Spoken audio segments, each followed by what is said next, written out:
పూరా లోకల్. నమస్తే, welcome to పూరా లోకల్. ప్రస్తుతం మనము జూబ్లీహిల్స్ నియోజకవర్గంలో ఇది బోరబండలో ఉన్నాము. బోరబండలో అడ్వకేట్ నీలం పృథ్వీ అంట, ఇతనితో మాట్లాడించే ప్రయత్నం చేద్దాం. మరి ఇక్కడ ఎవరు గెలుస్తారు, ఎలా ఉంది అడిగి తెలుసుకునే ప్రయత్నం చేద్దాం. మరి ఇక్కడ ఎలా ఉంది, ప్రజలు ఏ పార్టీకి ఓటేసి ఎలా ఉన్నారు?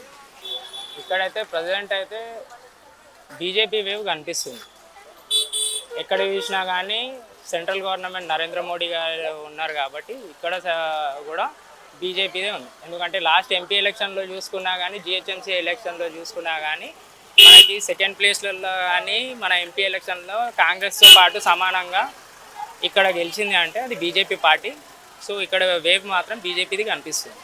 అంటే ఎందుకు బీజేపీ వేవ్ కనిపిస్తుంది అంటే, ఎందుకంటే ఇది స్టేట్కి సంబంధించింది కదా. అక్కడ సెంట్రల్ అంటే ఎంపీ టైంలో అంటే మోడీని చూసి ఓట్లు పడ్డాయని అటు అందరు చెప్పిన పరిస్థితి. మరి ఇప్పుడు ఎవరిని చూసి ఓటేస్తారు ఇక్కడ స్టేట్లో? డెవలప్మెంట్ అండి. ప్రజలకి రేషన్ కానీ డబుల్ బెడ్రూమ్ ఇండ్లు అంటున్నారు.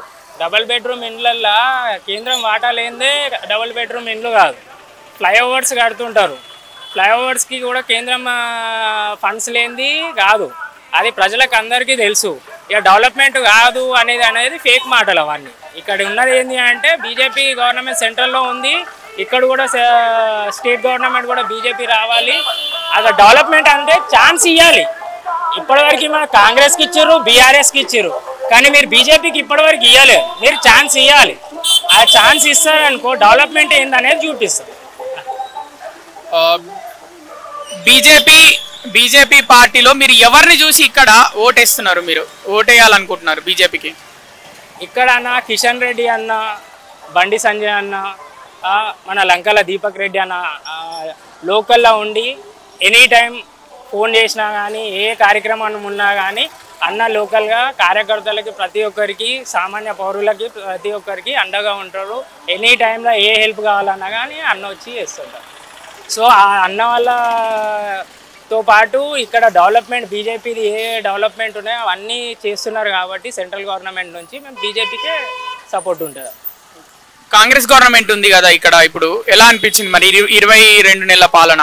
కాంగ్రెస్ గవర్నమెంట్ ఏం లేదన్న, 22 years అంటున్నారు కానీ కాంగ్రెస్ గవర్నమెంట్ ఏం చేసింది? నిరుద్యోగులకి భరోసా ఇస్తా అన్నది. మేము కూడా అప్లై చేసినాము, 5 లక్షలు ఇస్తాము అని చెప్పి. ఇప్పటివరకు దాని ఊసే లేదు. ఇట్లా మోసం చేసి ప్రజలని మభ్యపెట్టి వాళ్ళు రూలింగ్లోకి వచ్చారు అంతే. అంతేగాని వాళ్ళు ప్రజలకి అది చేసినాం ఇది చేసినాం అన్నట్టు ఏం లేదు. సెంట్రల్ గవర్నమెంటే ఇస్తుంది రేషన్, అదే చెప్పుకుంటున్నారు, మేము ఇస్తున్నామని చెప్పుకుంటున్నారు. కానీ అది ఏడికెంచి వస్తుంది ఉచితంగా? కరోనా టైం నుంచి ఆయన ఉచితంగా ఇస్తుండు నరేంద్ర మోడీ గారిది. ఆయనది మీరు చెప్పుకుంటే ఏమొస్తుంది? లాస్ట్ టైం కేసీఆర్ అదే చెప్పిండు, ఇప్పుడు నువ్వు అదే చెప్తున్నావు. అక్కడ డెవలప్మెంట్ ఏముందని నువ్వు చేసేది? అంతే మైనార్టీలని మభ్యపెట్టడం. వీళ్ళకి కనిపించేది ఏంటంటే మైనార్టీస్ ఒక్కళ్ళే కనిపిస్తారు, హిందువులు కనిపించారు. ఇక్కడ 1,00,000 ఓట్లేమో మైనార్టీస్ ఉంటే 3 లక్షల ఓట్లేమో హిందువులు అయి ఉన్నాయి. ఆ హిందూ ఓట్లని ఎలా వేసినారు అంటే బీసీ అని, ఎస్సీ అని, ఎస్టీ అనేది చేసారు. ఫస్ట్ ఆఫ్ ఆల్ కాంగ్రెస్ గవర్నమెంట్లో బీసీలకి మీరు ఎన్ని మంత్రి పదవులు ఇచ్చారు? ఎన్ని మంత్రి పదవులు ఇచ్చారు? ఎస్సీ వర్గీకరణకి కూడా మీరు అడ్డుకున్నారు. మీ కాంగ్రెస్ గవర్నమెంట్ ఎస్సీ వర్గీకరణకి అడ్డుకున్నారు. మీ మేడం సోనియా గాంధీ ఏమో 57%, 42% అంటారు. మీరు ఇక్కడ మీ బీసీ క్యాబినెట్లో ఎంతమంది బీసీ మినిస్టర్లు ఉన్నారు? అది మీరు తెలుసుకోవాలి. అక్కడనే అర్థమవుతుంది వాళ్ళు ఇక్కడ రూలింగ్ చేయడానికి వచ్చి మీరు ఏం చేస్తున్నారు, అగ్రకులాలకి మీరు అది చేస్తున్నారు అంతే. బీఆర్ఎస్ 2 టర్ములు పరిపాలించింది కదా, ఎలా ఉంది అప్పుడు ఈ పరిస్థితి? అంటే బీఆర్ఎస్కి ఓటేయాలనిపించట్లేదా? బీఆర్ఎస్ ఏం లేదన్న, బీఆర్ఎస్ రౌడీయిజం. బీఆర్ఎస్ది రౌడీయిజం. మాగంటికి పోయినాదు, సచి స్వర్గానికి పోయినా నరకానికి పోయినా అని చెప్తే ప్రజలు అడుగుతారు. అది ఈడ 10 years రౌడీయిజం చేసి నువ్వు గెలిచినావు ఎలక్షన్స్ అంతే. అది కూడా బీజేపీ సపోర్ట్తో నువ్వు 2014లో గెలిచి వాళ్ళని ద్రోహం చేసి, హిందువులను ద్రోహం చేసి, హిందువుల ఓట్లని నువ్వు తీసుకొని నువ్వు బీజేపీ అలయన్స్లో నువ్వు ఎమ్మెల్యేగా గెలిచి 10 years నువ్వు తర్వాత నువ్వు బీఆర్ఎస్లోకి పోయినావు.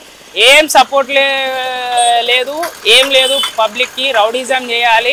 ఆయన ఎంబడి ఉండేటోళ్ళు కూడా రౌడీలే. వాళ్ళ సపోర్ట్ తీసుకొని నువ్వు 10 years గెలిచినావు. ఈరోజు వాళ్ళ బిడ్డలు అంటున్నారు మా మీద కేసులు పెట్టిర్రు, అక్రమ కేసులు పెట్టిర్రు అంటారు. మీ అయ్యా ఎంతమంది హిందువుల మీద కేసులు పెట్టిర్రు అది తెలుసుకోవాలి. మీ అయ్యా ఎంతమంది హిందువుల మీద కేసులు పెట్టిండ్రు, అక్రమ కేసులు పెట్టిర్రు, బీజేపీ పార్టీ కార్యకర్తల పైన అక్రమ కేసులు పెట్టిర్రు, యూస్ కూడా అలా బీజేపీ కార్యకర్తలను కొట్టిర్రు, లేడీ కార్యకర్తలను కొట్టిర్రు.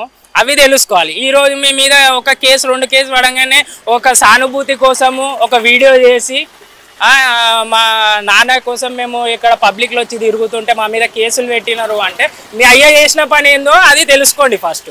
దాని తర్వాత మీరు వీడియోలు చేయండి, మీరు సానుభూతి చేయండి, సింపతితో ఇక్కడ తిరుగుతున్నారు అంతే. అంతా తప్పించి మీ అయ్య ఏం డెవలప్ చేయలేడు, మాగంటి గోపినాథ్ ఇక్కడ ఏం చేయలేడు, అది పబ్లిక్కి మొత్తం తెలుసు. ఇప్పుడు ఏంది అంటే ఇక్కడ జూబ్లీ హిల్స్లో బై ఎలక్షన్స్ అవుతున్నాయి కాబట్టి ఆ సింపతి కోసం ఆమె నిలబెట్టిర్రు. అర్థమవుతుందా అన్న? సింపతి కోసం తప్ప వేరేదే.